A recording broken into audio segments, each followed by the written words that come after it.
It's not really fat. So they put me on a diet to get rid of the inflammation and it works beautifully. The weight went like that. Why is it becoming so popular? And how can you improve your health by making simple changes in your daily diet? Are you suffering from diabetes, heart problems, and even weight gain? The biggest culprit could be inflammation. Hey brother, what is inflammation? And is it really a bad thing? No brother.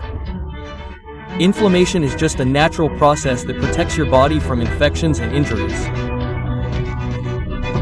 The problem starts when inflammation becomes chronic.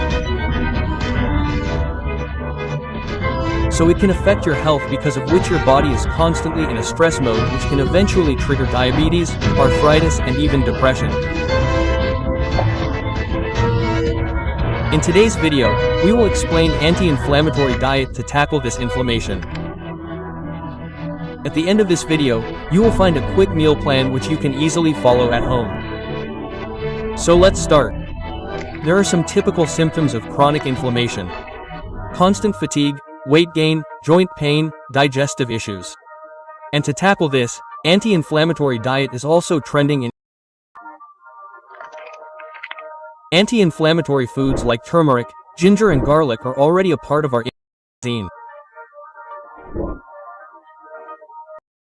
Concepts of Ayurveda like doshas and detoxification resonate a lot with the principles of this diet.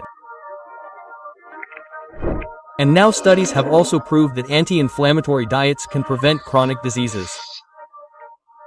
So which foods can you include in it? Whole foods are ours, which have turmeric milk with turmeric and black pepper, or you can add it in your khichdi. Our leafy greens like spinach and fenugreek, ginger and garlic, the tadka or chutneys with these are very good. Our strawberries, our amla, Indian gooseberries are very powerful. The second thing is our healthy fats.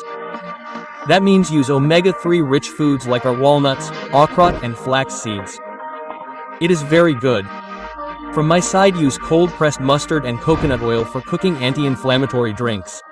This is my secret. Take green tea or ginger, tulsi tea once a day. And people ask Ryan, by which foods should be avoided? By you must avoid these things. Your white rice, white bread are called refined carbs in English, and your sugary drinks which have lots of sugar. Processed foods like our packet of chips, packet of junk food, these things are very dangerous. And brother, inflammatory foods where excessive dairy means cow's milk or curd is taken in maximum quantity. All these things will give you the slap of chronic inflammation. Now I will tell you a very simple anti-inflammatory diet. Brother, for breakfast, mung dal shila with chutney and grated carrots. For lunch, brown rice, turmeric dal and sorted spinach. For snack, handful of almonds. With this green tea.